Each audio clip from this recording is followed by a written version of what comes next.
but like believing in yourself. Like after I transitioned to realizing, like learning more about the industry, being signed, I was like, oh no. And I did research. I friended models. I was cash apping models for advice. Like, hey, like, and I paid people. I paid photographers. I worked on my book, you know, but I just really decided like I have to give it my all. I always say I have crackhead energy though. Like when I want something really bad, if I focus, I'll figure it out. Like same with even being a full-time artist. I didn't make a lot of money, but I was a full-time artist, you know? So yeah, and it's just been beautiful. But that's how, yeah, I was just believing with myself when I interviewed with IMG. I was like, I'm gonna sign with one of the top agencies in the world. I'm not kidding on the interview. Crazy. Now I'm like, I cannot believe you said that. But I was like, I'm gonna be a supermodel. So like, take me. Yeah. Manifestation at its finest. I love that you just said, I'm gonna be a supermodel. I'm gonna sign with IMG, and it freaking happened. Yeah. And then of course that was like once I got into like, I'm actually with 𝐸𝐸𝐸 now. I'm not with IMG now, but even with that, I was like, yeah, I'm only, and then like sometimes instant gratification is important though. And I tell people that all the time. I've been blessed to like get instant gratification. Even I got signed quickly. I got to IMG quickly.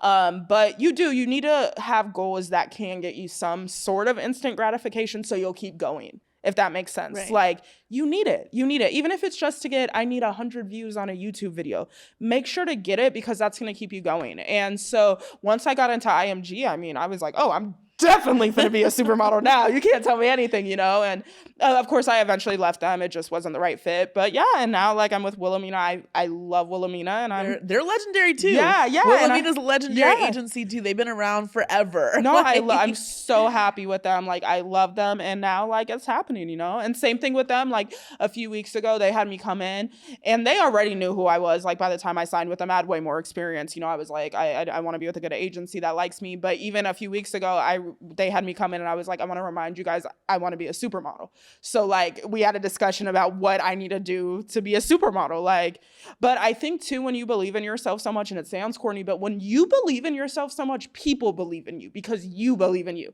If you doubt yourself, people doubt you. So my agents at 𝐸𝐸𝐸𝐸, my agents at I'm with One New York, they know what I stand for, and they know I'm not settling for less. So yeah, and I mean, it's work. You want. Yeah, I mean, it's hard work. Let me not act like my agent. What's hard about being a model? The rejection, and just keeping going, like not caring. I mean, I would love to say I don't care, but you know, still like even this week, I can't say the client, but I interviewed with a client and I knew and I never think I get a casting. Like I've learned that, you know, but I was like, I got it. The casting director already knew me. She had just hired me for my biggest gig. She loved me. She hugged me. I even texted my agents and I was like, I never text all this, but I know I got it right. They passed on me this week and I was like, really? And even my agent was like, you got it. And she don't say that either. But yeah, so like just dealing with that, like, and then not letting it take from your worthiness of something, if that makes sense. So like, just because I didn't get that didn't mean I wasn't worthy of the opportunity. Right. It just wasn't for me. Maybe even right now, maybe it's for me next week, you know, or maybe it's not for me at all, but just like managing that. And then just, it's a shitty industry. Yeah. It really is. It's a shitty industry, and knowing and being okay with it being a shitty Do they industry. ever talk to you about your weight? Like, you need to lose weight, you need to gain weight, you need to stay the same? Like, do they talk about your body a lot when you're in these meetings with these agents and clients? I think sometimes it's implied. I feel like we're in a generation now where people are careful of what they say because of cancel culture. And I'm definitely a problematic model. Like, you know, I talk about the industry. Let me be clear. Are any of my agents going to say, Mahala, you're fat? No, because I'm going to expose them on social media and they know this. So I am a problematic model. Like, don't necessarily be like me, you guys, okay? I don't advise it. Only because too, I am willing to lose my career to make a difference. So if you're not willing to do that, like that's something, 𝐸𝐸𝐸𝐸𝐸, if they wanted, could drop me tomorrow, you know, if they really wanted. So like, but I'm okay with that. Like, I'm going to stand up for what I believe in. So, no, they haven't. But I mean, I'm like, even the other day, God, this is why I'm so problematic. I'm not supposed to be saying none of this shit. But the other day I was talking to one of my agencies, I won't say which one, and they were like, hey, can you confirm your measurements? And I sent them, and I've gained so much weight since the last time they took my measurements, like probably 20, 30 pounds. So they were like, are you sure these are your measurements? And they were like, because your last measurements were inches shorter. And I was like, yeah, they literally said that. But like, she didn't say it was bad. And then she goes, well, it's a good thing they want a size 20 now because you're pushing that. And I'm not even close. Oh, no, she didn't. Yes, yeah. So like, it's implied, but of course she like switched in a good way. Like they want a bigger girl either way. They want a size 20. Yeah, you're there anyways. But like, it was also, she's definitely like, wait, I know she was like, you gained that much weight since we took your measurement and did.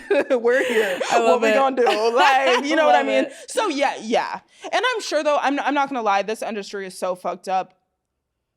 My agents just know who I am. I wouldn't be surprised if they tell another plus size model she's too big, you know, because she won't speak out on it. You know, like people in this industry take advantage. And I love all my agents, to be real. Like I finally have teams that I like. Same. But I don't put it past them that they're not maybe mentally abusing someone else. You know what I mean? Just because they don't do it to me. So well, they know who they can mess with and they know who they can't mess with. So that's probably why. And that's why, once again, it sounds corny, but like believe in yourself and stand up for yourself. Yeah, like, for sure. Yeah, but once again, you have to be willing to take risks. Like I do tell people I am, and I'm not bragging, but I am a problematic model. Like my agents, I do know, which I don't love because I wish we were more comfortable. I know they, to an extent, walk on eggshells with me. You know what I mean? They're like, if we say this, like I've definitely went off on all my agents for something, you know. And they didn't drop you?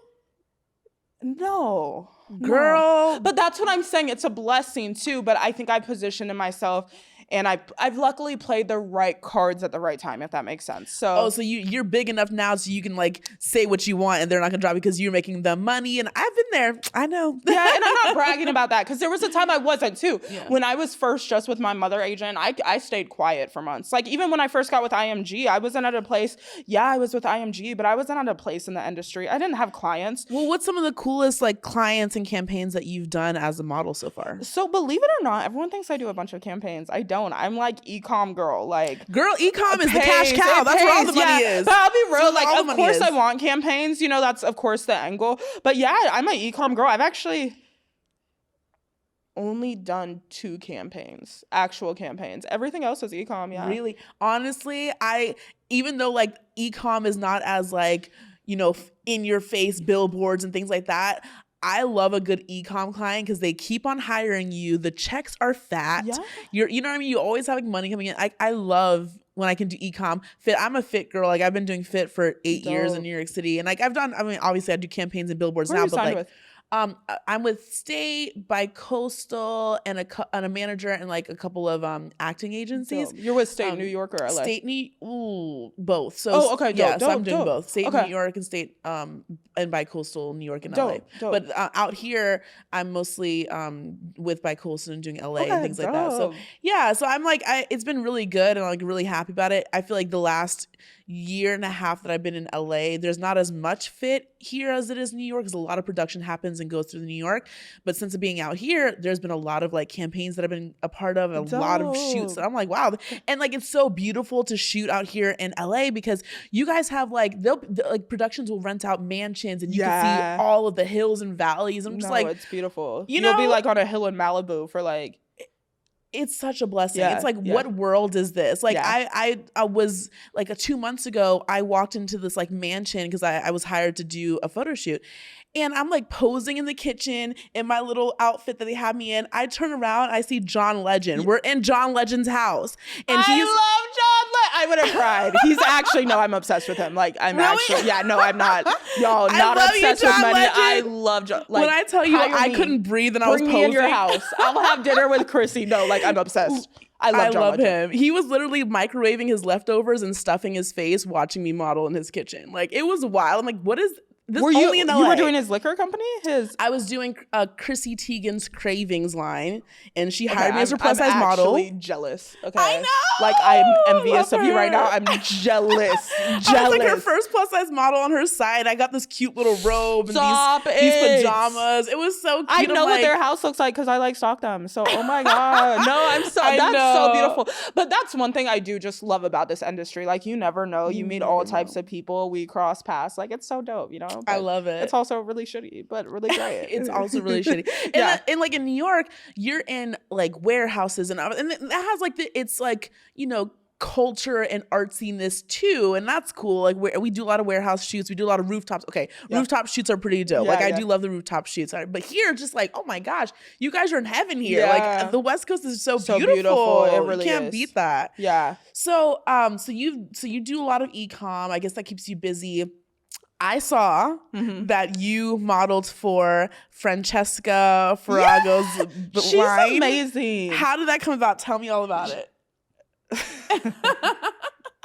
I took a client I shouldn't have when I was with the old agency. Sorry. I know, look, I'm so problematic. Oh my God. But yeah, I was with a certain agency and I wasn't getting any work. And I was like, I don't even care anymore. And they wouldn't let me take the small gigs. So she hit me up. It wasn't like a crazy campaign. It was like small money, but it was so dope. And she was like, so much better than I could have imagined. I think it's really dope when you meet someone and you kind of have a bad bias about them. Not in like I didn't have horrible things, but I was like, it's gonna be some Instagram rude girl, you know? Like, and I didn't really know who she was like that. Like, I don't even do my research at this point. Like, I want to try to like know you for who you are. If it's meant to be, then it'll be a love song.